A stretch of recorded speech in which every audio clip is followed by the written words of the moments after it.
Welcome into another edition of Pete's Pigskin Preview presented by RiverLand Roofing. I'm Neal McCready, joined by MPW Digital football expert Pete DeWeese. Here as we record this, you're going to see this post-Christmas. We're recording it pre-Christmas, so if we make some sort of a Christmas reference, that's why.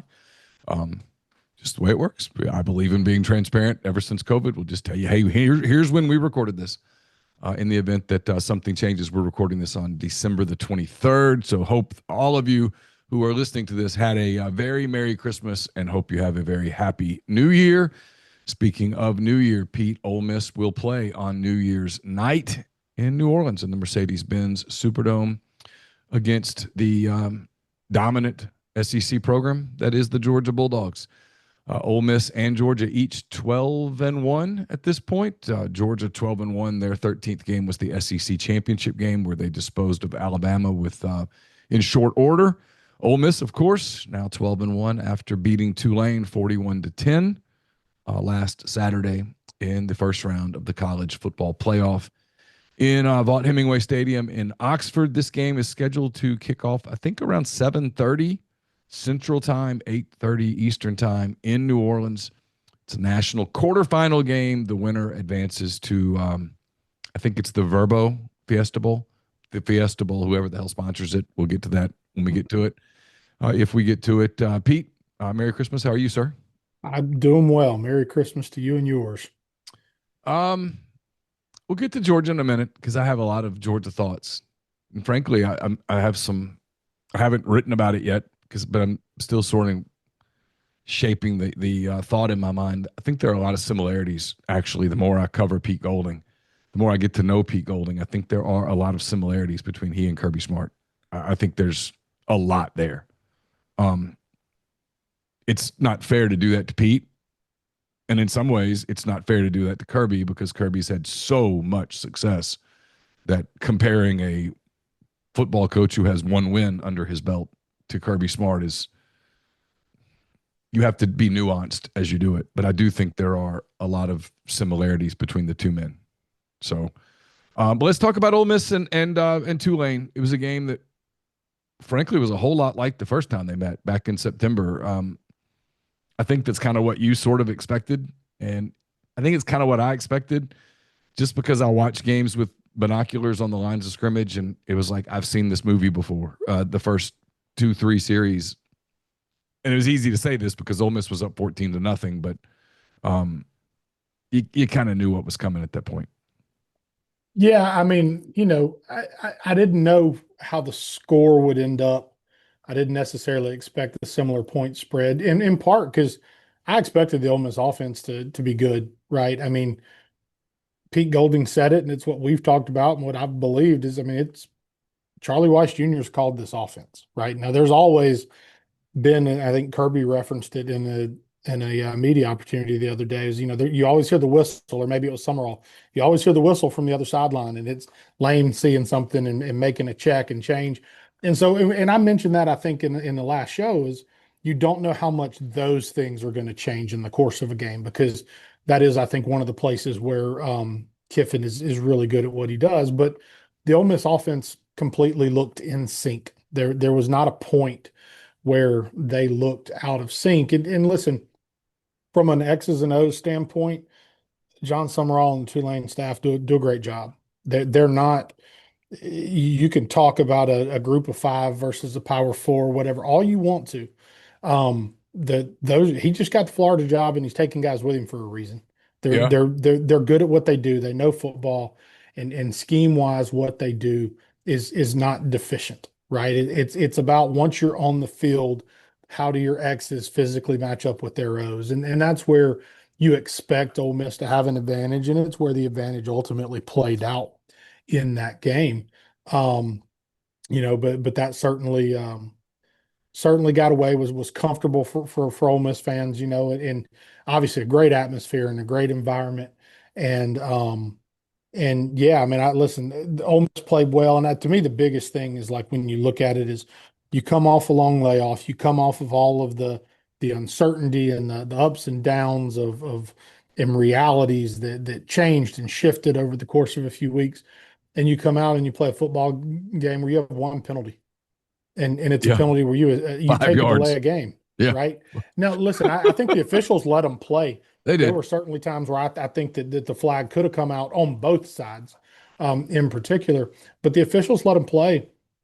And so, but for even knowing that, I thought Ole Miss played a really clean football game in all three phases. And yeah, there are things defensively that I know they want to clean up, but the reality of this defense, and Pete Golding knows it, and I think it's a reality that they've settled in on over the course of the season. And maybe that Georgia game was part of the really telling piece that got them to where they are, but they're not dominant. So what they try to do instead of creating last year in 2024, it was all about creating havoc on first down to try and get you behind the sticks and into these negative situations because they were so talented in their front that their third down package was really good. They're not the same this year. Now they know if they take too many risks on first down, that it really puts them behind the sticks defensively, oftentimes giving the offense a third and very manageable. And so he's playing a little bit more of a patient style of defense. I think he's been a little bit more calculated with how he approaches his pressure and when to be aggressive. And ultimately, they're trying to get you to those third and longs whenever that may be. It doesn't have to be the third play of a drive to be successful, right? You can be 9 plays into a drive before you get the third down that gives you a chance to get off the field. And he's accepted the fact that teams are going to move the football, teams can have success getting yardage. It's about those crucial moments and being great in those situations. And that's what they did again. I mean, they gave up a ton of yards to Tulane. Now a lot late, but they gave up Yeah. yards to Tulane. But they were great in critical moments. They were great on fourth down. They were great in third and short. They had some good third and long opportunities. So I think that to see all of that on the field at one time was really a great look for the Ole Miss team, and hopefully something that they can do again and kind of replicate a little bit when they get to New Orleans on January 1st. Yeah. And to double down on what you said about John, and look, he's a friend, and I'm biased, but I thought his team was really prepared to play. Mm-hmm. Joe Craddock's a really good offensive coach, in my opinion. Brian, the defensive coordinator, I can't think of his last name right now, really nice guy. I asked a couple of questions after the game where, quite frankly, those guys could have been a lot less gracious and gotten away with it, because they just, their season had just ended. And instead, I got very detailed, real answers that I was able to use. I was very appreciative. You don't always get that when you ask a losing coach about the other team. Sometimes you get a very veiled middle finger of, "Hey, man, not now," Yeah. But they didn't do that. In fact, it was quite interesting. John, in particular, talked about how really didn't see a difference between what he saw in September and what he looked at on film, and then what he saw on Saturday afternoon in Oxford in terms of, like he said, Ole Miss has a very skilled quarterback who's playing at an elite level. They have a very talented running back, and they have a lot of talent at wide receiver. And this is not a knock at Lane. It's really not. It is what it is. Some of all the attention that Lane gets is because he gets the attention. It's not because he asked for it. Some of it he asked for, but not all. There's a lot of talent on this team. They didn't go 12-1 just because Lane Kiffin graced the sideline. Lane was part of it, certainly, a big part.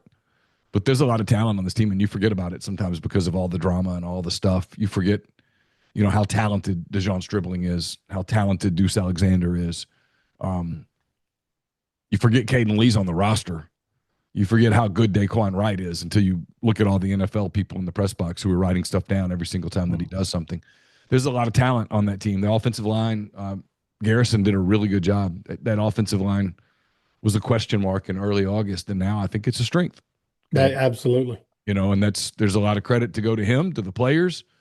Some really good kids on that offensive front, who take a lot of pride in playing and have improved over the course of the season. And again, Lane recruited all those guys. I'm not belittling Lane Kiffin's accomplishments at all. Zero. There's more to it than that. No, you have to give credit to Lane Kiffin for assembling the roster he's assembled, assembling the staff he assembled, and creating a culture that kept them on the tracks early in the season. And I think it's a team and a culture and a locker room that developed and grew, and the offensive line being a great example of it. that you saw growth from the beginning of the season until the end, and that's always the goal. You want to be playing your best ball at the end, and especially now in a playoff season and not just a traditional bowl season, is you want to peak at the end of the season and you just kind of want to keep taking those steps. And it's a roster that's done that. And so you have to give Lane Kiffin and all of his staff credit for that. But you're 1,000% right. There's talent on that sideline um, that and I think was it Deuce Alexander? Somebody said it in the press recently that not to take anything away from the coaching staff, but ultimately it's the players on the field. And Yeah. I think that's one thing that you've heard. You've heard a very player first mentality from Pete Golding, and there's a reason for that. When you have good players and you play well, you put those guys out in front because they're the ones that make you look good. Yeah, just like Kirby when he was with Nick Saban at Alabama, and Pete was with Nick Saban at Alabama. He knows that they won because they had great players. Mm-hmm. I mean, Saban's the best. He's a GOAT. His evaluation, his ability to structure an organization, his ability to get guys to buy in, all of those things. But if he had Toledo's players, they wouldn't be winning. No, And it's just is no offense to Toledo, by the way. That was a stray. I'm sorry. Hope all of you have a very Merry Christmas and listen, go Rockets.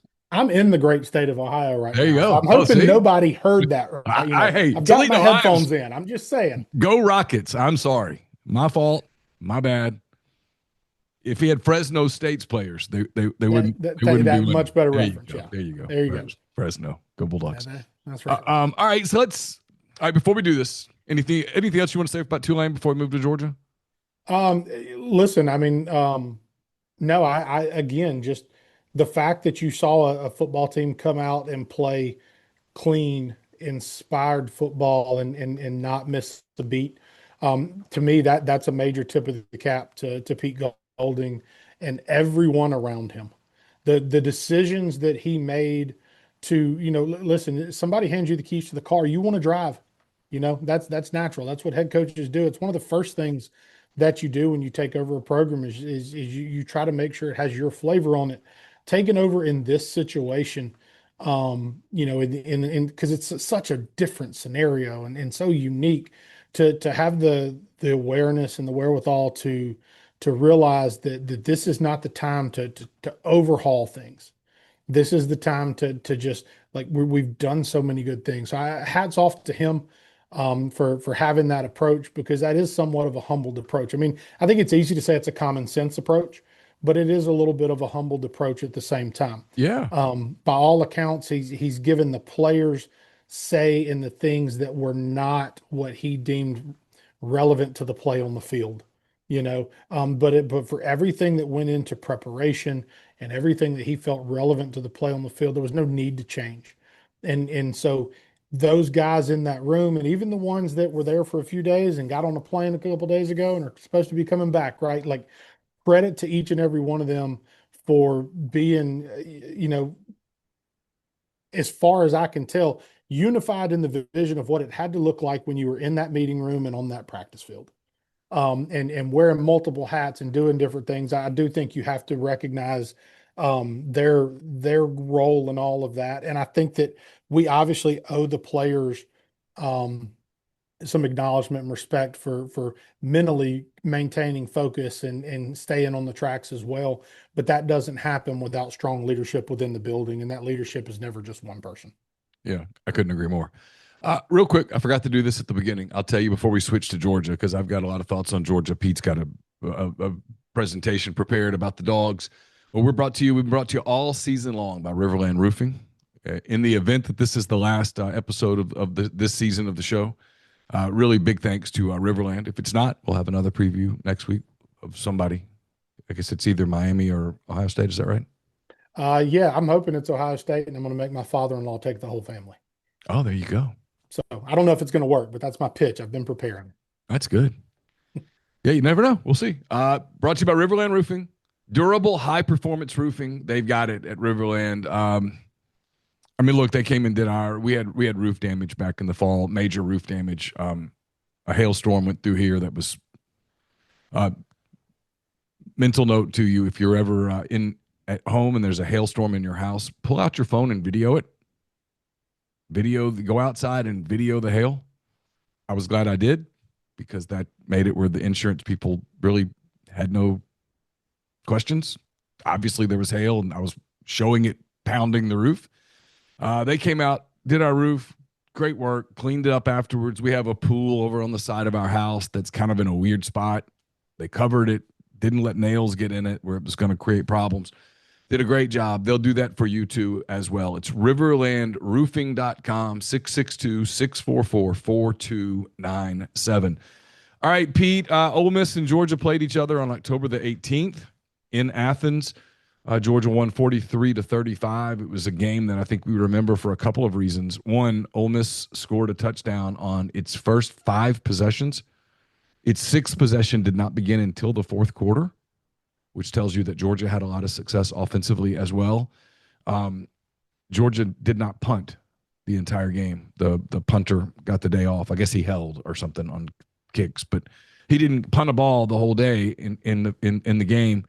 For Ole Miss to win this time, I'm guessing they've got to force Georgia to punt at least once. I would venture to say 2 or 3 times, but yeah. At least once. So the Tulane Ole Miss rematch felt like a mirror image a little bit of the first time they played. What has to happen for Ole Miss to change the outcome of this one with the Dogs?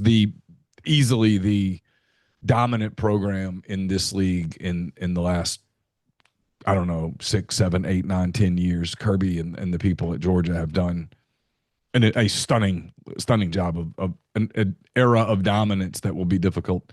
History will look back on it and go, wow, this was amazing. When you live in the moment, I think sometimes you're blinded to it, but history will reflect on a level of dominance that you just don't see very often.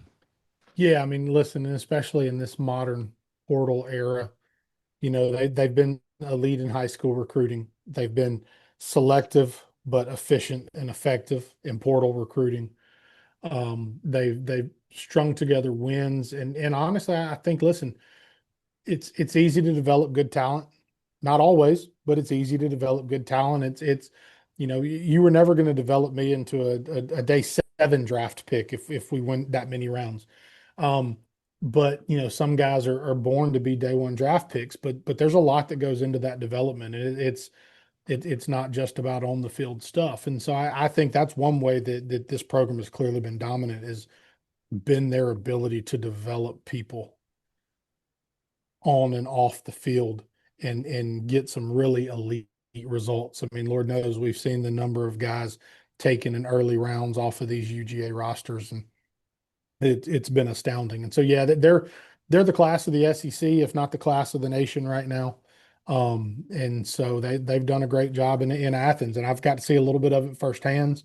One of our seniors from this past season graduated early and was at his first practice on Sunday or Saturday, reported on Saturday and did his first practice, and he'll be there throughout the playoffs practicing with them, and he'll enroll officially in January. So, I just getting some feedback from him and kind of how they operate, even throughout the process, the way that they handled the recruitment of he and other players.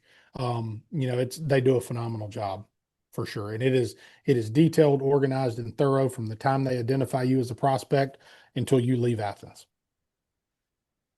And I think that's what you're going to see from Pete Golding.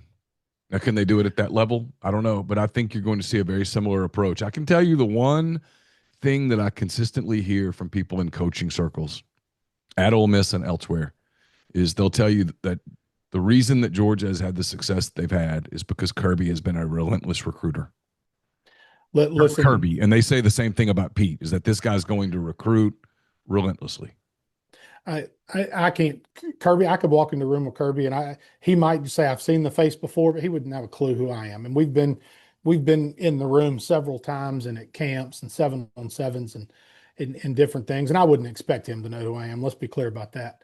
But I've never been in a conversation with Kirby or around Kirby where he hasn't felt authentic ever. You're talking about a guy that brought the copter to see us play this year. Again, because we had one of his signees and we were playing a team his nephew plays for. It made a ton of sense. And he flies in, he stays for 3 quarters, and by the time he leaves, the wide receiver coach is there. And Kirby walks over to my wife on the sidelines, and she's sitting there with my two little girls, and he looks at her and he says, "Is their dad a coach?" And she said, "Yes, sir." And he said, "What a blessing." And he stood there and talked to her for almost 10 minutes. Never asked which coach I was, never mentioned a word. My wife, who has never been a Georgia fan, will stand for Kirby Smart to the end of days, you Hmm. know, Yep. because just talking to my kids and the way that he talked to them and treated them. And I've never seen Kirby in a situation where he doesn't feel authentic. Doesn't mean it's what you want to hear, Yeah. but it's real. His And I dad was was the same way, Pete. absolutely. 2011, Kirby was the defensive coordinator at Alabama, and Ole Miss was going through the season from hell to the point where we pointless. And I thought Kirby was our candidate at Ole Miss, and he probably was, although it doesn't matter. Um, on a couple of different occasions, I talked to Kirby's father, who has passed away about a year ago. Mm-hmm. Um, you see where he got it. Absolutely. Super guy, Absolutely. super guy. Coach. He was a coach. Um, yeah, Kirby. What always has struck me about him is how much he respects the game, how much he respects the field, the profession, other coaches. Um, I'm actually looking forward to New Orleans to being able to ask him a couple of Pete Golding sort of questions. They have similar backgrounds. I don't know Pete. I've never met him. But I was telling you all fair. I have friends with connections and that go back, and when you listen to them talk about Pete Golding, and I've known guys that were on staff at Alabama with him, and when you talk to people that know him, the way people talk about Kirby, not Kirby's success in his tenure at Georgia, but talk about Kirby and how he handles himself and kind of who he is the same way they talk about Pete Golding. Does that mean that you can should compare those two right now? No, you shouldn't compare their careers. That's clear. Yeah. But from the type of person they are, from um, the way that they're going to approach the job, I do think that there are a ton of similarities. I think Saban gets a lot of credit. I think both of them have other people that they've worked with. Kirby was successful at stops before he got Yeah. linked in with Nick, Yeah. and then he spent a lot of time with Nick, right? Um, Pete Golding was successful at multiple stops Yep. at different levels, and I think that's important for both of them. Yep. Kirby at Valdosta State and some of these early stops, and Golding, whether it's at Delta State or UTSA or Hmm. Southeast Louisiana, it's seeing it at these multiple places and understanding that the fabric of success doesn't change when the money changes. It doesn't change when the conference change and the stadiums get bigger.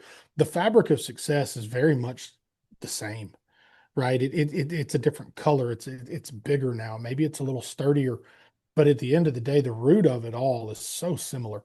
And I Yeah. think that is a connection between those two coaches that is very similar. And I think that some of the things you've seen and heard from Pete Golding up until this point, if you watch Kirby and you listen to Kirby and then you listen to Pete Golding, or if you just read transcripts of both, Yep. I think you would see some similarities. If there were no names on a transcript and you read them both, it might, if for some people, be hard. If you took out things that Yep. made it, if you took out identifiers that made it Identifiers. clear what the Yep. school was, Hmm. right? I do think you would hear some common language There's there. no question. I actually did that exercise a little bit with some transcript stuff yesterday. Just after watching them both they had separate Zooms, but they were one right after the other. A lot of similarities. A lot. A lot of similarities. So if you're Ole Miss, that's encouraging because if Yeah. if You you you can hope it translates. if you can even channel a little bit into the success that Kirby's had at Georgia, you're in for a really nice run. And listen to the point that you made on the podcast. I think it was yesterday. I didn't get to watch the whole thing, but I saw a clip. Was in the past, what did you say? 5 years, 10 years? There's Yeah, three. in There's five three, and Ole years. Miss is three. And you know you can't give Pete Golding credit for all of that, but he's seen it done at Ole Miss that put them as you said, the clearly the third best consistently in the SEC over that time. But you also put him in a place where he's seen it as the best in the SEC, right? So I Yeah. think that all of those tools and the roots that you need to continue to see Ole Miss grow and become. All those roots are there. It's just going to be about, nourishing it the right way, I guess. Yeah, if you go back to the start of the 2021 season, a lot of people struggle with this. They don't like it. They're like, that's too small of a sample size. I'm like, well, it is a small sample size, but it is the modern era. Mm-hmm. Because before that, you had 2020, which was a COVID year, which I throw out for everyone. It's just my rule. If you had Alabama had a great season, you want to claim it, go for it. I don't blame you a bit. I'd claim it too. Other schools had really bad years in that year, and they just want to go, that was an outlier. And I'm like, I'm with you. Cool. Yeah. I totally agree. Throw it out. And so, but since 2021, Ole Miss has won 51 games. They've won 51 games. That's what they've won. They've won a Peach Bowl. They've now won a playoff game. They've won 51 games. It's math. There's two programs that have been better than them in that 5-year period in the SEC. Two. Georgia and then Alabama in that order. Period. The numbers are what the numbers are. And people push back on that and go, what's Ole Miss won? I'm like, that's not really the argument. Right. If the argument's about who's won championships, there's nobody even exists other than Georgia and I guess Alabama. That's it. You can throw the rest of it out. Ole Miss has made the playoffs now. In this format, they would have made the playoffs 3 times in that 5-year period. And now they've won a game in the playoffs. They've won a Peach Bowl. They lost a Sugar Bowl. It is what it is. That's where they are. And 51 wins. And really, there's no one even – the fourth team is not very close. It's down a ways. And how dominant has Georgia been? 51 wins. Georgia has like 10 to 12 more wins in those 5 years. It's incredible. Yes. When you look at Georgia's numbers over a 5-year period, it's just – I mean, frankly, pardon my French, if you have kids in the room, hit the fast forward button and it's like, holy shit is what it is. Yeah. Like, oh my God. Pure dominance in a league that we all think is the best league in the country. They've just owned it. They don't lose. No, and let's be clear, in the games that they have lost, they've all been on a national scale. Yeah. And they've all been close games. They lost to Bama in overtime this year. Yeah. That's it. That's what they do. So I'm going to hand it to you. I've shared the screen. Talk about Georgia, and then how do you – if to beat them, you've got to play a 60-minute game. That's the one thing you know. They don't beat themselves. It doesn't happen, and they're not ever done until the clock hits 0. They will play relentlessly to the end. That's who they are. It's who he is, and take it away. No, you're 100% right. You have to play 4 quarters of football. You have to make big plays in big moments, and what you absolutely cannot do is beat yourself. We're going to focus a lot on the UGA offense, and we kind of talked about it earlier. I mean, at some point, Ole Miss has got to make Georgia punt this season to win a ball game. But you can't talk about UGA without talking about their defense. We've seen Ole Miss fans have seen and heard Pete Golden give a lot of credit to Charlie Weiss Jr. and Joe Judge and the guys on that staff here in the last couple of weeks. And listen, if you were paying attention recently, talking, listening to Kirby, this is Glenn Schumann's defense. He completely hands it off and says that this is Schumann's defense. And so, I think that early in the season, we talked a lot in the early, our first version of this when we were getting ready for Georgia. And we talked about how some of the numbers just weren't impressive. They were not turning you over a ton. They were not getting to the quarterback and getting sacks a ton.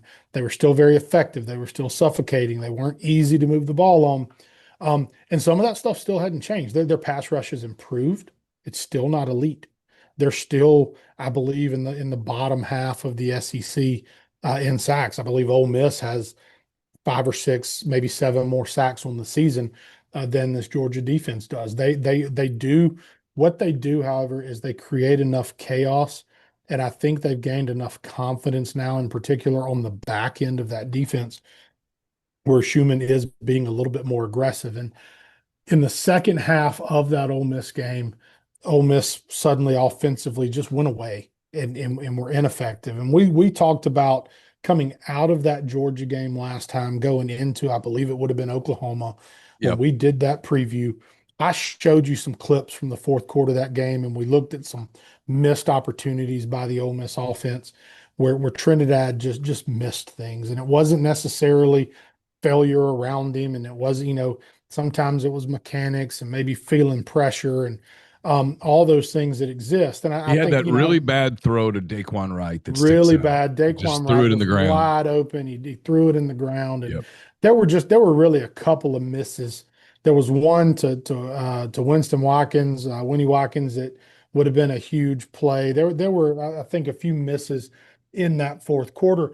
But overall, I mean, yeah, Georgia got a little bit tighter. They started playing a little bit more man coverage. They dialed things up a little bit, but Ole Miss still had a ton of opportunity, and they just weren't able to execute. But I wanted to put a few plays here and show you. And the first one I'm actually going to show you, it was funny. I'd gone back first, and I told you this. We were hoping for the Ole Miss win versus Tulane, and without putting a ton of time and energy into it, I did get a head start, right? And so I went back first, and I put Tulane to bed because we recorded that one early. So I went back and I watched the Ole Miss Georgia game, and I didn't take notes. I just watched it. And then I started looking at the Alabama Georgia SEC championship game. And I watched majority of that game live, not always paying a ton of attention. I'm wrangling a 2-year-old and making a drink and whatever the case may be. So I went back and watched it. And so I turned the tape on and right away some things kind of popped out. So we're going to start here. This is a third down. And at the end of the day, one thing Ole Miss is going to have to do against this Georgia defense is you cannot afford to get behind the sticks on first down. If you want to go back to that first game between Ole Miss and Georgia, Ole Miss was able to keep themselves out of a ton of third and long situations. They used the run game, they used their RPOs, and they used quick passing game to keep them in very manageable third down situations. And then early in the game, they were able to capitalize on some longer third down situations. Fourth quarter, Ole Miss couldn't win first down, and they got themselves behind the sticks and were playing for a little bit more third and long. And that's where this Kirby Smart, Glenn Schumann defense has always been very good. So this is a third and long for Alabama. And so what you're going to watch them do is they're going to motion, and they're going to end up with a stack right here, just a slight staggered stack between two inside receivers. They're going to push, one guy is going to release outside into some type of either a corner or a dig route, most likely. And the other guy is going to work underneath, and it looks like an option route. He's going to identify who's on me. Okay. And if that guy's outside leverage, I'm going to break in. If he's inside leverage, I'm going to break out. Okay. So I watched this play, and I remember watching it live and then seeing it again here and just thinking to myself, man, UGA's safety really handled this well. He anticipated what was coming. You get the outside release by the guy on the line. There's the inside stem. He jumps it, and it's not a great ball. Simpson just doesn't throw a great ball right here, but the safety is in really good position. He anticipates what's coming. So, you watch it here from the end zone. There's the communication. Here comes the stem. He's outside leverage or the receiver. So the receiver is going to break in. Safety jumps it, grabs a little bit. And honestly, if it's a better ball, maybe you get a call, but you at least give your guy a chance for a catch, and they missed. But one of the things, the reason that stood out to me when I went back and we rewatched is I'm going to fast forward now to the very first third down of the game when Ole Miss played Georgia. Okay. And Ole Miss is going to start. You've got Daquan Wright as your number 3 receiver. Your number 2 guy, I believe, is Caden Lee.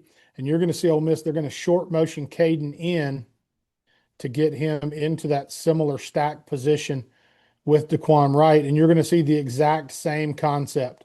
Caden does a great job setting it up, builds his leverage, and the throw is on time from Chambliss.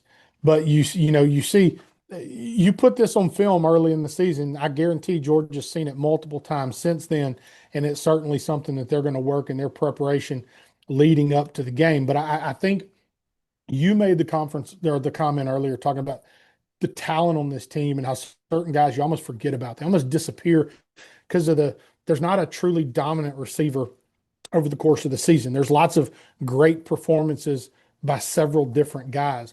And I think one thing that I look at, if you go back and watch the Alabama clip, and at the risk of wasting too much time, if we go back and watch the receiver when he runs the route, just kind of give it away early. and give that safety a chance to really jump the play. He's showing inside the whole time. He doesn't really do a great job of framing it. Now, he did it from an outside position. You go back to Caden Lee do it. And when they motion Caden's going to, instead of being outside of DeQuan Wright, he's actually going to motion inside. That gives him a chance to really nuance his route better. Watch how Caden's release, instead of being vertical with a little bit of an inside lean before he snaps it off, you're going to watch Caden is really going to push wide to try and force this guy on his heels. And that's going to give him a better window, but it's also going to give him a better window so that the linebacker can't get there and affect it. So just the little things when we talk about nuance and coaching and understanding, that's a great job by Caden Lee, but it's also good awareness and timing by Trinidad Chambliss and getting this ball, throwing it right where it needs to go on time. And so, there were a few other plays that popped up in that Alabama game that I thought to myself, oh man, that's eerily similar to things that we saw in that first Ole Miss matchup. But this one in particular really jumped off the page because, again, I think it's actually the second third down, maybe the first third down of the game, but similar situation. You're 3rd and 9 here. I think Ole Miss was 3rd and 8. It's early in the game. This is clip 7 of the Alabama offense. That was clip 4 of the Ole Miss offense, right? So early in the game, similar scheme. I think the execution was better by Caden Lee and the Ole Miss offense. So, one of the things that we've talked about a ton with the Ole Miss defense this year is how we handle communication. And sometimes there being issues on the back end. Where Georgia's doing a phenomenal job and playing at an elite level right now is the way that they're handling communication at all levels of the defense. And listen, when you have guys that are communicating nonstop and you can see, they're talking now. He's pointing out who's in the backfield and how wide that split is and what's probably happening based on that kind of wide stack kind of behind the offensive tackle. And he's early. He's in front of the quarterback. He's wide. He's not in a traditional run position. So they're communicating. As soon as he stops communicating, you'll see he puts his hand down. Watch 5. Here comes the motion. Here's the next bit of communication. They're all pointing. They're all talking. And they're doing a phenomenal job as it's all happening. You can see if you look up top, and it's really subtle, and I know there's a lag on this, but you can see right now the nickel that's over the slot in the corner, they're talking together. Yep. They're recognizing, hey, these splits are kind of close. Something's about to happen right here. Only one of these guys can motion. It's the outside guy because he's off the line of scrimmage. So right now they know, okay, if the motion happens, yeah, he can go out. That doesn't have to affect us very much. But if we're going to get motion, it's probably going to be this guy coming in or this guy coming out. Well, if he comes out, safety's got him. So right now they're setting their plan pre-snap for what's going to happen when this motion takes place. As soon as it starts, there's the communication. They're ready for it. And there's no lapse in what's going on right there. And now it's a really nice job by Alabama of converting. Again, try to get on an inside defender, give him a little double move right there. The ball's thrown in rhythm. There's a missed tackle, and it ends up turning into an explosive play. And so, when I show a clip like this, part of me is, one, look at the elite amount of communication that's going on. Look at the man-to-man on 3rd down right here. But also, Ole Miss has been really good lately in all season of throwing underneath short game routes.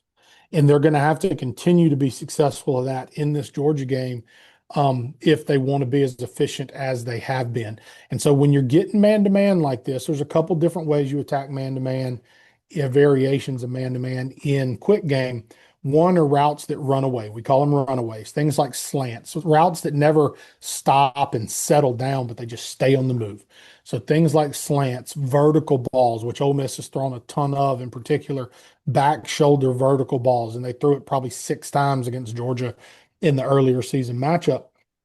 But using motion and using little whip routes like the one that you get right here to try and take advantage of the man-to-man coverage and effectively move the sticks. Even if this doesn't turn into an explosive, it's still first down Alabama, and that's something that they were searching hard for early in that game in Atlanta. Moving on just a little bit later in the drive. Now, this is one, and I set our entire offensive staff down and we watched this one together in the coach's office last Friday because I had questions about what Alabama was trying to do. But again, you look at Georgia, and if we go back, you're a 3rd and 6 here. Okay, so you're 3rd and medium, somewhat manageable right here, and they're going to motion out into this bunch. And you see, Georgia knows what's coming. Okay, we know it's not a true man-to-man right here. We're showing blitz. Everybody's off, so we're not playing a true man. So we're going to get some type of pressure, probably with some type of a zone underneath. Okay, so what Alabama's going to do, and kind of let it roll just a little bit, and then I'm Because going they kind of have like a little umbrella right there, right? exactly. They've got this little umbrella, and that umbrella is going to move, and they're going to match routes as these routes distribute. But you can see both these corners getting depth, and see how they're both going inside. Uh-huh. This is turning into an inverted cover 2. Yep. Okay. So typically you would have the safeties playing this deep half. Now with these condensed sets, they're going to invert them and they're going to get them deep, which means somebody else is going to become the flat defender. They're not just going to fly and haul butt out to the flat unless something takes them there, but they're going to become the flat defender. So now you've got a hole player in the middle of the field, and somebody somewhere is going to pop out to help control those other curl windows. Okay. So here, what Alabama's going to do is, here's the underneath player. So he did, this guy, this linebacker went from the line of scrimmage. He popped out and became a curl player. So you've got curl player, flat, flat. Those are your two safeties. These are your two corners that have become the inverted cover 2. So essentially, we've just swapped duties. These two corners became safeties. These two safeties became corners. Curl, he's become the middle linebacker, even though typically he's a safety. And then he's become your outside curl linebacker to that side of the field. So what they're trying to do, it looks like, is create some version of a high-low. So they're bringing him underneath. That's going to hold this curl player, but it's also going to pull this hole player. You see there is space opening up in the middle of the field. And for whatever reason, on 3rd and 6, Alabama is just very late getting to that space. Now, it's one of two things, okay? One, the single receiver does a poor job. He runs this thing. If you run it all the way back, the official tells us where the line of scrimmage is. You can see him right here on the 45-yard line. He runs this kind of bend route into the inside. And that's where the quarterback ends up taking his eyes. I feel like he probably should have been deeper, more like a dig. If what they're trying to do is work this high-low off of this middle of the field player, you want to control him and then layer something behind him. But typically there's going to be depth, so you can layer the ball over the top. And he ends up almost right on top. If you let it play out, and I pause it again, you can see that there's really not any difference. There's not a ton of difference in depth right there. And so it's a tight window. If he were to push vertical and then break, even at the same depth, that window looks a lot different than him wrapping and bending this thing earlier. Just timing wise, it's much more friendly for the quarterback. And so what happens is the middle of the field player is end up able to kind of fall back underneath and the ball gets tipped and batted. Now, what surprises me about the concept and why we watch as a staff, and listen, I'm not telling you that me and anybody in our room is smarter than the guys at the University of Alabama, but typically you're going to see if he's on a corner route, you're going to see a post route here. And typically you're going to want that post to get there in time to be a part of the concept. They run this route deep and he double moves this route. He's going to push into a corner post. So he's going to work the corner and then be late into the post. And on 3rd and 6, it happens so late, it's just not there. And this guy's going to trail behind him to the corner. What I would have liked to have seen from if this guy would have gone now to the post with the late corner here, or now to the corner with the late post here, you create the vertical stretch now on this defender. And if he wants to drive down on this snag route, you have a post that's accessible right now with the backside dig still coming into vision. And so conceptually, I was a little confused. That's not me, again, not trying to say I'm smarter than any coaching staff in the SEC. I am not. More often than not, when I look at things like this, I go, one of the players messed up, because it happens. It happens at every level, right?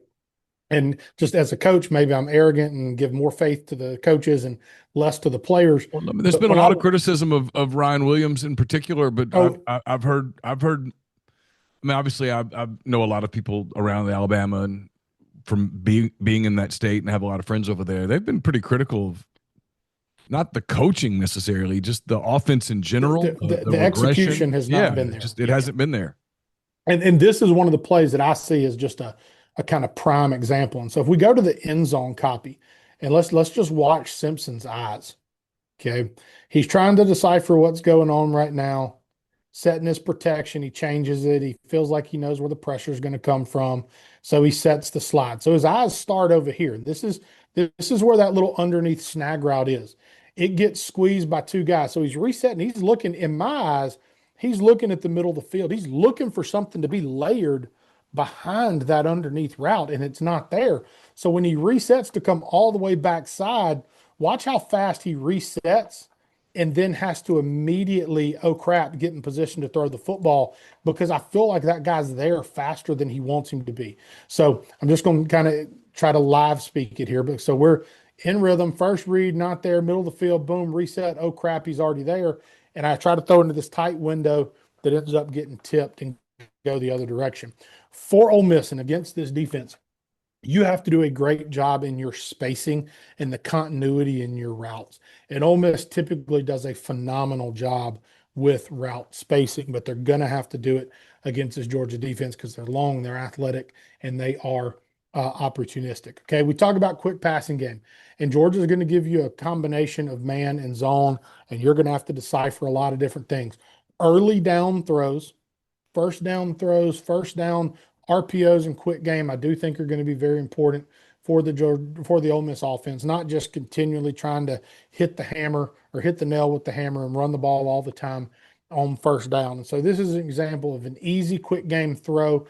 They're going to give him a snag concept to the boundary. So that is going to be a corner with an underneath snag route. He's got the option to work outside if he needs to. And then you're going to get a third player in the flat. To the other side of the field, Ole Miss is typically going to either work a vertical with a slant or they're going to work double slants. The other thing that you will see the Ole Miss offense do is work hitch routes opposite of this call. Okay. This is a A1 day one. Almost everybody in college football is going to run some variation of it because it has answers and it's sound against almost everything. Now, one of the reasons I think that this is an important clip is one thing we all know if you've watched a lot of Ole Miss football this year is that Kejuan Lacey is absolutely elite in pass protection. He is one of the best I've ever seen. Logan Diggs is an effective running back. He can carry the football and be productive. He is not great in pass protection. No, in fact, the Austin Simmons fumble was on Diggs. Absolutely on Diggs. Absolutely on Diggs. So what I saw when Lacey was not in the game is Charlie Weiss started using the running back more in routes to get him out. Let Trinidad get the ball out of his hand quickly, release the running back, give yourself 5 out. Your quarterback knows where his hots are.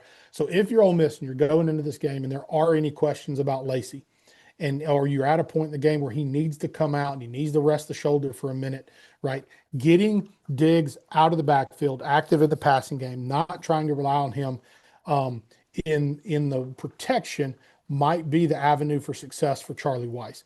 And so these type of concepts give you an opportunity to do just that. You see it creates an easy throw underneath, and then you hope that one of your guys can go. I mean, that's an 8-yard, 9-yard gain now on 1st and 10 when the offense was backed up in their own goal line. Very next thing, okay, stay on that same trend of let's keep 22 out of pass pro, okay? This has become a really popular trend lately in college football, and you've seen it more in the pros over the years, but they're going to get in here and they're going to go ahead and release the back. They're going to make him part of the concept, and they're going to use the tight end as part of the protection process. What they're also going to do now is give the tight end a late check release so that you can run whatever concept you want with your outside receivers.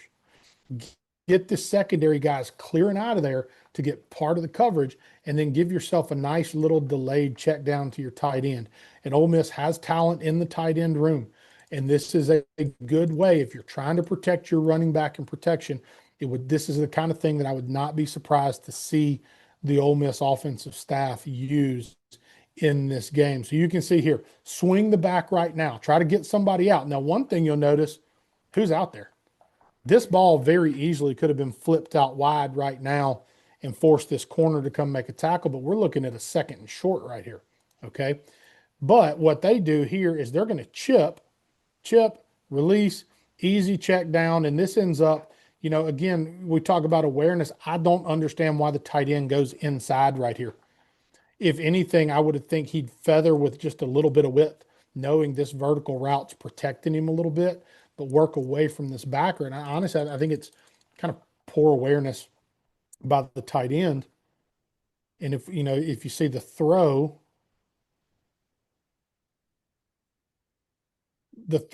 doesn't bring him in a ton. It's really right on path.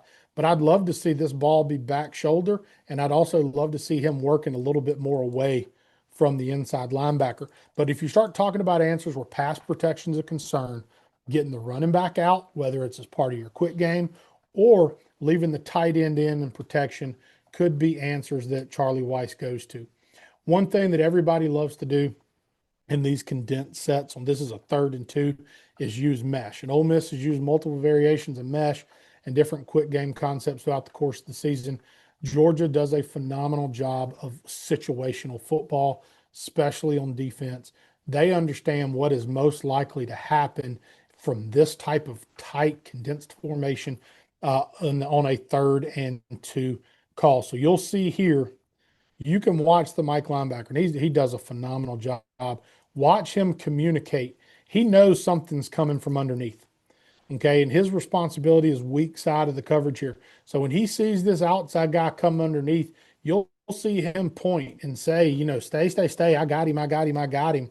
And he takes this guy as he comes underneath, and that allows the rest of the coverage to kind of sort itself out. And they absolutely blanket everything and give Simpson nowhere to go, and he's forced to try to run for the first down and comes up just short. So again, winning situational football is a real kind of key for success for this Georgia team. Winning situational football and staying ahead of the sticks against that Georgia defense, I think, is going to absolutely be important. Okay, so let's flip the script now. We said it earlier, and I'm going to try to go quickly here because I know I've taken a lot of your time and our listeners' time today already.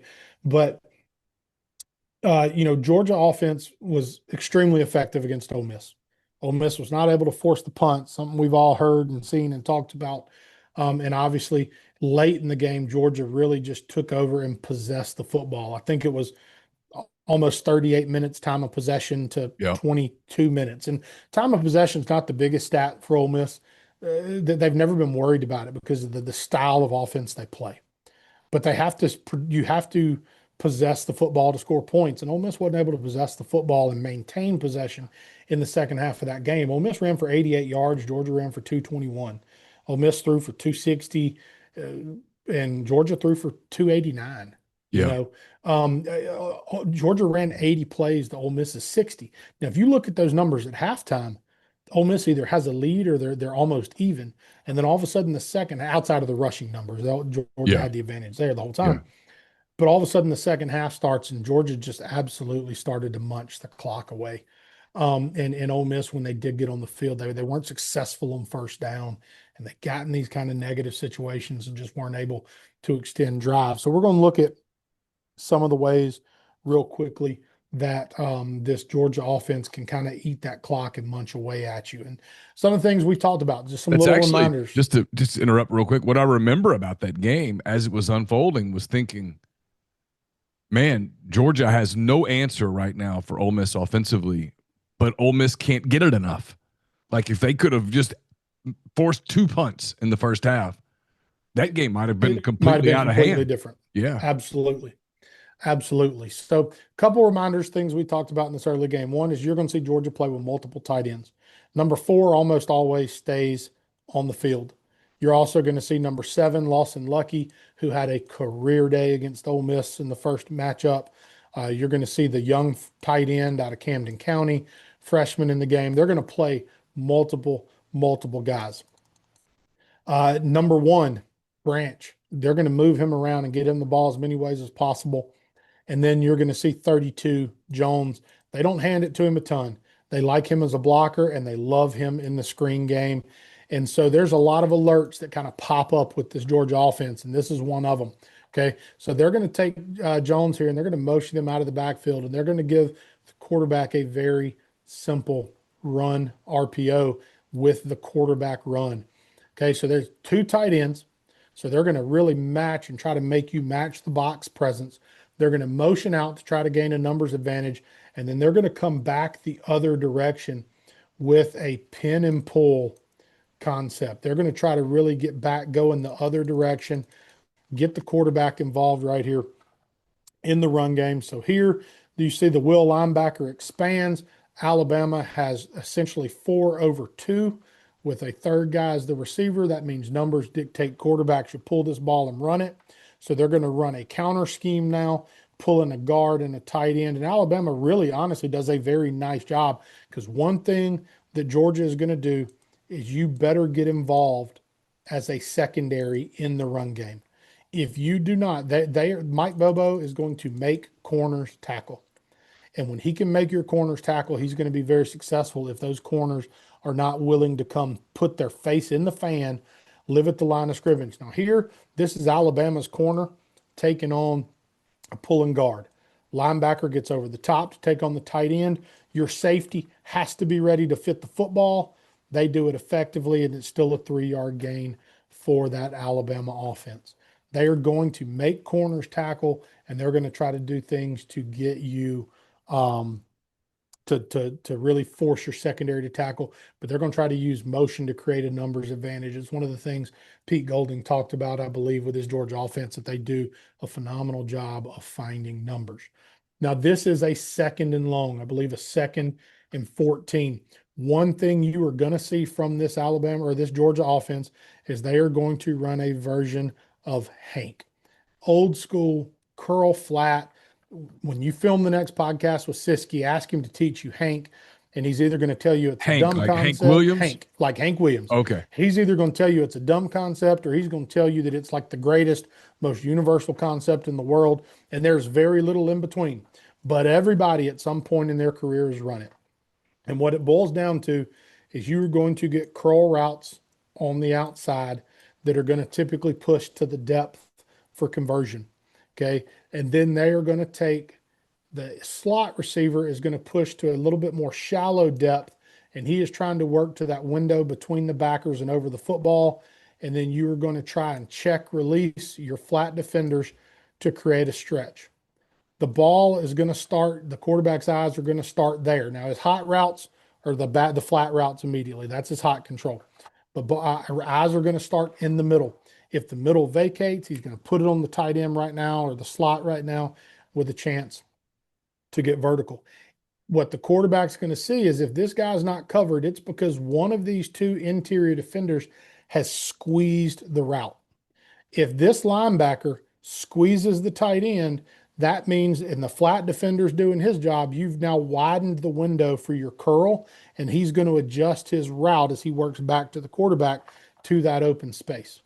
If it looks different, if this backer expands and this guy squeezes the OTB route, now again, you're relying on your flat defender to be out there, and you've opened a bigger window now for your curl. Georgia will call this concept 5 or 6 times a game and not be shy about it. They'll do it with motion, without motion, from different sets. Mike Bobo loves him some Hank.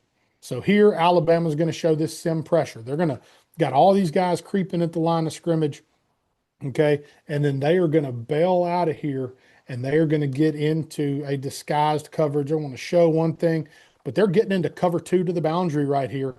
And then they're getting into what I believe is an inverted cover 2 to the field. So he's going to go become deep half here. I mean, Kane's having fun with his coverage here. He's going to become the flat defender. There's my deep half player. We're going to get guys that are going to sort out underneath as curl routes. Okay, Stockton does a really nice job of sorting through his progression. So here he goes. Now he does here, he's going to go past his He feels the guy underneath Delp, his tight end. He's going to go past it. He's trying to go here to his boundary or boundary curl. It hasn't shown up yet. So he gets to his check down. I think in a perfect world, they probably would have told him, hey, love to see you try to manipulate things and come back to this curl route or even work your field. But the field really only looks open because these guys are reading the quarterback and they know the ball's going over here. So they've adjusted their path. He was not going to be open had the quarterback's eyes stayed to this field side. But here he goes through, he's on rhythm, doesn't like his curl, takes his check down, and Alabama obviously does a really nice job. So I think for Ole Miss, right, you've got to understand conceptually what's fixing to be thrown at you. You got to do a good job of just being patient with good eyes in coverage at the underneath level in particular, because Georgia takes shots down the field, but they really live on crossing routes and curl routes and all these perimeter throws. And so right there, I thought Alabama did a really nice job against a foundation concept for this Georgia offense. Okay. Here's where you find concern if you're an Ole Miss fan, in my opinion. Okay. You're looking at 1, 2, 3 tight ends plus a big body wide receiver, and everybody's right there. So you've created all of these additional gaps that you have to fend for now. Okay. And we've talked over the course of this year and last about the duo concept. And the whole idea behind duo is you're creating as many double teams as you possibly can. So typically what that would mean is you're going to double team, and so 7 may be working up here. These 2 guys are doubling to him. These 2 guys are going to double there. Typically, you would base, and these 2 guys would double up to the secondary. Okay, what they're going to do right here instead is they're going to solo him, and they're actually going to pull a guy, and he's going to be there to account for anything kind of off the edge right there. Now, the running back is going to kind of show a false step, and then his path is going to start downhill, but realistically, it's going to hit off the wall created by those double teams. It's going to hit inside to out for this particular concept. And one of the things I said was Mike Bobo is going to make corners tackle. So we can just watch this one. I'm actually going to go back and watch it from the wide, and I want you to watch how this corner is not ready to come put his face in the fire and tackle. They're going to squeeze things. The ball now is being forced to go to the outside. They're adding the puller here. Oh, crap, I don't want to take on 63. That now means my safety, who is 7, 8 yards off the line of scrimmage at the snap of the ball, is now in space on a very gifted running back. They do a phenomenal, right? You're thinking this is shit defense. Well, sorry, kids. Sorry for the language. Okay. He wants none of that right there. He wants none of it. I don't blame him. I mean, I get it. The box almost does their job. These guys do a good job. They need this backer to get over the top right now. And if he does it fast, 63 blocks him, but the corner's got to be there to clean up. Or 63 forces it back in, and this backer's sitting right there to make the play. Right. Later in the game, that's exactly what happened. But on this clip, that corner wants no piece of it. The running back or the linebacker gets his eyes buried, gets into the line, is like, oh, crap, and he can't get over the top because the double team does such a nice job. And now running back's downhill for an explosive play. And in fairness to the corner, I mean, maybe this is the Christmas spirit in me.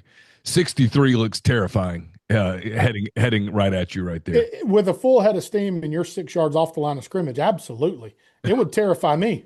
There's no question. I mean, I'm scared watching it right now. Right. I mean, like sometimes I watch these clips and I create inner monologue in my head of what's going through that kid's mind. I tell you what's going through his mind. Because I know what's going through 63's mind. 63 mind, he's sitting there like, I mean, he's seeing like a damn pork chop smothered in gravy, and he's ready to go take a bite. You know what I'm saying? Yeah. That corner's going no. I mean, that corner sees a cobra. Oh yeah, he's not excited about. Oh this. No, that's but not. The bottom line you is, do your job. It's still not going to be fun. Do your job. It's still not going to be fun. Yeah. You need him to get over the top, and you need him to come be a force right now. And neither one of those things happen. And there it goes. So I have people tell me, Pete, to beat Georgia, you have to have really good linebacker and safety play. great, because again, they're going to make you got to fit it right at the second level, and that third level's got to be ready to come be a part of it. But Is that is also takes place in the pass game, not just the run game. is Ole Miss good enough in those two spots? If they're fully healthy, they have a chance. Okay. But they're not going to go out there and shut down this Georgia offense. Pete Golding knows that, right? Yeah. It's about not getting lost and giving up the crucial plays and winning those situations. Okay. So here's an example. We're on the goal line now. 3 tight ends. 1, 2, 3. This is actually a backup tailback snuck in at fullback right here. Okay. You're going to see a bootleg play action. I actually charted because early in this game, I'm like, man, I feel like Mike Bobo really likes to throw the ball when they go under center. In the course of this game, and I stopped charting right near the very end, they actually ran it from under center 10 times and they threw it from under center 8 times. Now, passing actually had a little bit of an edge until late in the game when they're really trying to milk the clock. But when they get under center, he loves to bootleg and play action, and he likes it down tight. And so that's what you're going to get right here. And you talk about you got to be really good at the second level and the third level. Here you have who I believe is a safety, and he's inverted with this corner. So he's man to man here. He's got to have the first thing out of the backfield. So what they're going to do right here, they're going to show him run action away. And the fullback is going to shuffle away too. So his eyes get lost and he doesn't see him coming out of the backfield until it's too late. And you can go to the end zone copy, you can see it just as well. There's his eyes completely lost, outflanked for an easy throw and catch.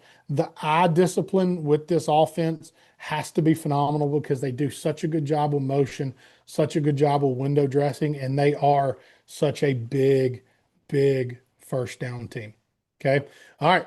I told you, get Georgia in second and long, get them in third down. And if they come out in any type of 3-by-1, Neal, I want you to look at the people in the press box and go, Hank.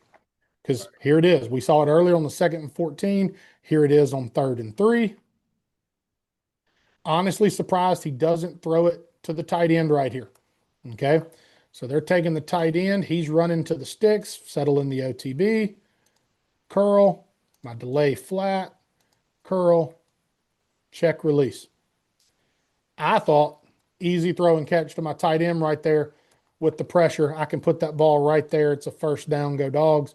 Okay. He doesn't like it. He goes to his backside curl. I thought the backside curl was open.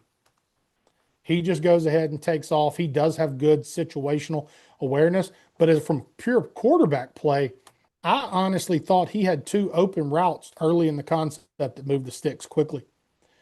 The first time he got forced into the running back and he felt like, oh crap, he got sawed in half.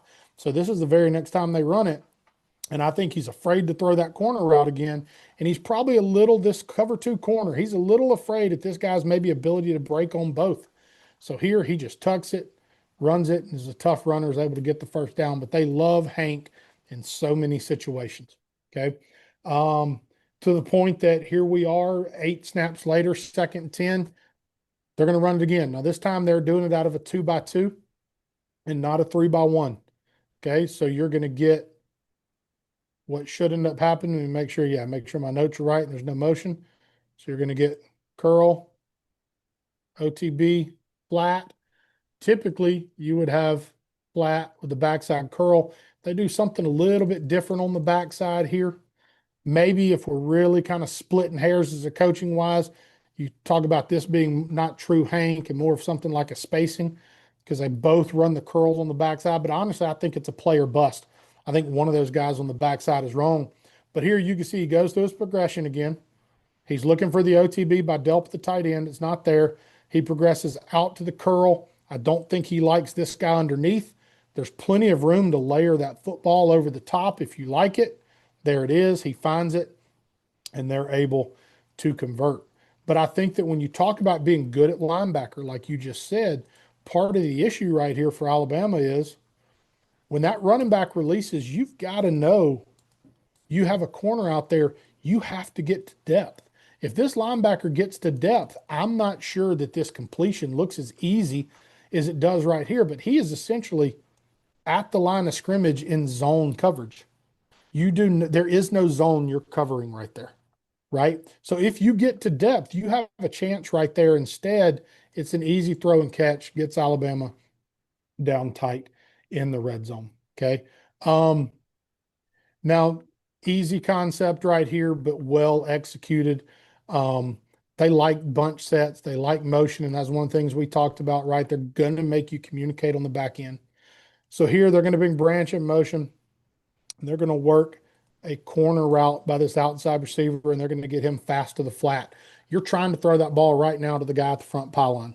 If he's covered, is the guy behind him open? Okay. They're going to come to the backside and they're going to add a crossing route. So just a normal Y cross. And this guy's going to spray out just a little bit and then follow it with a dig.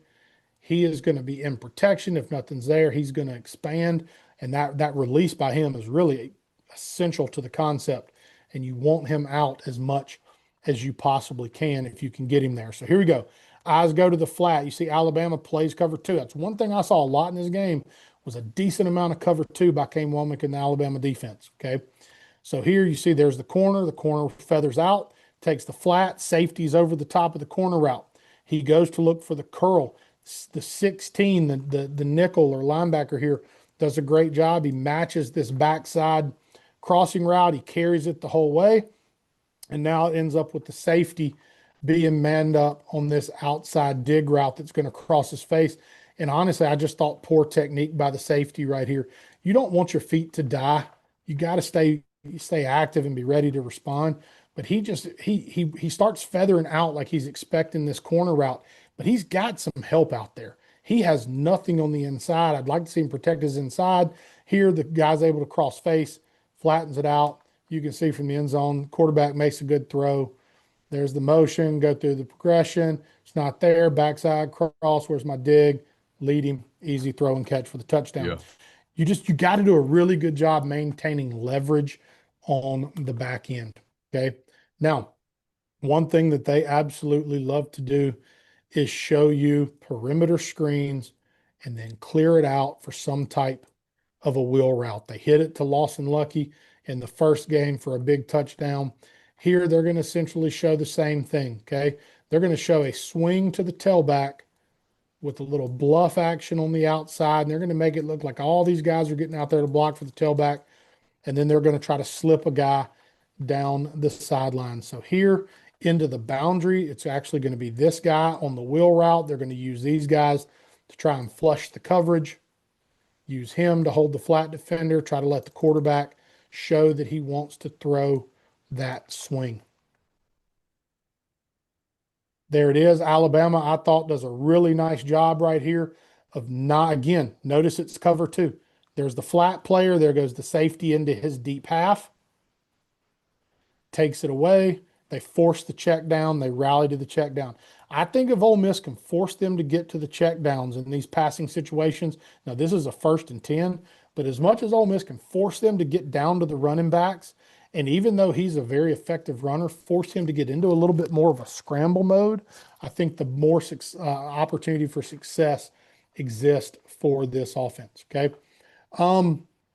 Showing this one because it's one of the things Georgia does a ton of, and I thought Tulane tried to do it a little bit the other day too, is you'll see a lot of guys will motion this guy out and then run some type of a flat route or something.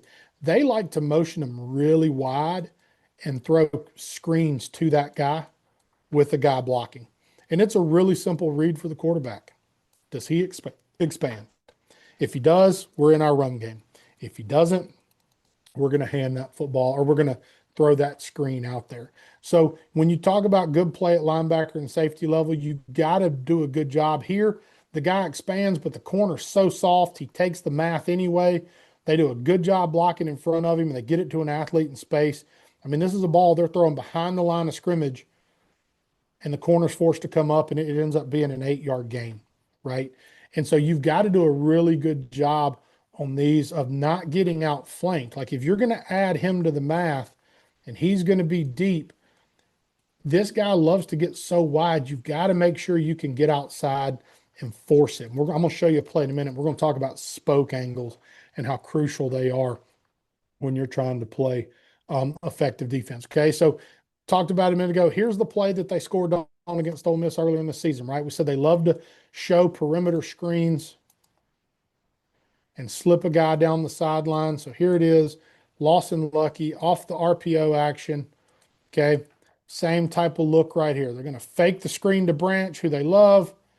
And there goes the RPO. He does a great job of recognizing. Again, there's more cover two from Womack. It's really, it's almost split field. It's almost like a cloud cover three, but you got a flat player, deep half player, and then they're still playing thirds opposite of it. Okay, so the flat player takes the screen, the deep player absorbs the deep player, and now he does a good job of finding this window right here. And so they put you in a bind, right? I just showed you the clip before, not sequenced in the game, but I showed you that they throw the screen. And if you don't go be aggressive and attack the screen, you're going to get guys open. So when you talk about being good at the safety level, in a perfect world, he passes this route off to the middle field guy, and he's able to take Lucky as he comes across, and the corner is just a little bit more patient. But if the corner's too patient, they're just going to throw the damn screen, and they're going to hit you in the mouth and just give it to Branch and let him go, right? And if you're too aggressive and you're not disciplined and your safety chases, which is what happens right here, and we talk about route nuance, this guy's being told, I guarantee, to go run through his shoulder, run through his inside shoulder to try to really pull him with you. We used to call those routes a take two, because what we want you to do is we want you to take his inside shoulder, and when you do, you're going to take two defenders with you, and that's going to open up the next guy, okay? And so that guy knows it's unlikely, unless this dude just disappears right now, he probably is never getting that football. It is a soldier route. Go sacrifice yourself for the next man. And right there, it's just well executed. You're going to see that play. Yep. You're going to see it. I guarantee it's going to happen. You might see it 3 times. They love it to Lawson Lucky, but they'll throw it to multiple guys on the field. Okay. All right. Showed you kind of the condensed set earlier where they wrapped the lineman around and the corner wanted no piece of it. They're going to get to the very similar scheme right here, but they're going to do it now by actually wrapping a wide receiver. They're going to bring him around now to clean things up on the corner. A little bit less intimidating for the corner, but nonetheless, it's making you adjust and fit. And you can see right there, it's so hard to just get enough pieces to the party because they've got the 2 tight ends in there. They're effective in what they do, and it just allows the running back. So here goes the motion. Now, so let's talk about what the motion does. You're changing the math. And again, Mike Bobo does as good of a job as anybody in the country changing the math. Right now, you have 1, 2, there's a third guy out here you can't see is the corner, 4 guys play side where you want the ball to hit. When the motion happens, the adjustment happens now. You just erased this guy from the fit. You can account for him. You're double teaming to him. And the wrap guy that you're bringing is to block for the corner out here that we can't see yet. So you've evened the equation for yourself. You need this safety in a perfect world to see 16 coming back, stick his foot in the ground, but he's got to be right. He's got to fit it in the right spot. If there's an open gap, he's got to close it. So he might be late getting where you need him to get. But again, very simple stuff offensively, but it changes the numbers for the defense. And by that simple motion, eliminates the one guy you can't block and unlocks everything. All right. So the last one I'm going to show you, and this is one, is they cut to the freaking Alabama sideline after this play, and Kane Womack's face immediately was like, who was it? Because it's the right call. It's not a bad call. Okay. They're going to throw a screen out here to their most explosive player. Number 1, Branch. Lawson Lucky, the tight end who's flexed out, is going to come block. In a perfect world, you want this nickel to take it on from the outside. That allows him to spoke. We used to talk defensively about the ball carrier being like the center of a bicycle tire. And when you look at an old school bicycle tire and you've got all those spokes and they all fit right to the center. And when that ball is put out on the perimeter, you want to be like spokes on a bicycle tire because you need defenders taking the right angle and approaching it from every angle.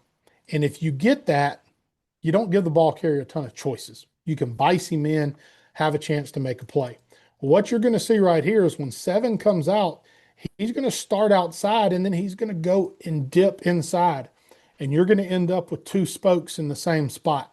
And that's going to open the lane for the running back now, or the receiver rather, to get outside and find grass. So when you talk about being really good at linebacker and really good at safety to have a chance against Georgia, this is the other piece that people mean. Okay. Alabama's in position. There's the motion. Okay. Right now, if this guy stays here, here comes the safety. He's got to make the play. He's got to make the play. Yeah, that's still an element of football that exists as players have to make plays, but here you give him a chance to. But what you see is this guy now starting to go inside. Oh, yeah. And at that Gonna point, open that up right there. You get two guys in the same gap. But you can't tell me, because I thought the Alabama defense does a phenomenal job in pursuit. Look at all these guys coming from the inside out. If that nickel stays outside and takes away that outside cut, when he catches this ball and turns up, there's a safety. Maybe he makes that guy miss. But look at the spoke. Everybody else in the spoke is exactly where they need to be, and one guy tries to do somebody else's job. And when we went back and rewatched some of this Georgia game prior to the Oklahoma Ole Miss game, some of the clips I showed you focusing on the secondary were lack of communication and misspoke on defense, miscommunication, misfitting the football on the back end, and that's what it can result in. Just poor defense and explosive plays for the offense. So to your point, elite communication, elite discipline, spoke to the football, and you have a chance to slow down this Georgia offense. Should be a hell of a game. Obviously, the atmosphere will be incredible. The Sugar Bowl always is. New Orleans will be wild. Georgia's been there a bunch. Frankly, Ole Miss has been there a lot in the last decade, 3 times. Just kind of your gut feeling. How does it play out? I think Ole Miss is going to have to go play a great football game. I mean, that's just the reality. Georgia's been dominant. They're a great football team. If you told me right now that despite their ranking, they're the odds-on favorite to win it, I would say, yeah, I get it. Yeah. But there are flaws. They exist, right? If you're Ole Miss, it's about going and capitalizing on those flaws, and you make it a game in the fourth quarter. That's your goal. You make it a game in the fourth quarter. You kind of ride the wave, find some success early. Do I think they're going to go in and go 5 consecutive drives with a touchdown? I don't. Right. But if you can allow yourself, if you can take your shots on offense, be great on first down to stay out of those third down situations. Ole Miss was phenomenal in the red zones, maybe one of their best red zone games of the season when they went to Athens. They were really damn good in the red zone. If you can do those things and then just find ways to win the situation on defense, Ole Miss very much has a chance to be in this game in the fourth quarter. And then it's about who's going to flinch. And this Georgia team is an experienced team that they don't flinch a ton, right? But this Ole Miss team, we've seen that there is resiliency in this Ole Miss roster, and so I'm excited for the matchup. Honestly, yeah, I am too. To get where they want to go, you have to go through programs like this. Simple as that. Absolutely. All right, Pete. Again, Merry Christmas, Happy New Year to you and your family. Safe travels for you guys, for everybody out there watching all season long. Thank you. It's been who knows? Maybe there's another show or two coming your way. That's out of our control. I mean, Pete already jinxed it last week, and he didn't even pay for it. Look, Ole Miss won. So we'll see what happens with Ole Miss and Georgia New Year's night. In the event that Ole Miss wins, they'll play again on January the 8th, and we'll have another edition of Pete's Pigskin Preview sometime between the 1st and the 8th. In the event that this is the end of the road, it's been a hell of a fun year, Pete. As always, really appreciate all that you've done. Thanks to everybody at RiverLand for sponsoring the show. Really appreciate you guys. RiverlandRoofing.com. They do a great job.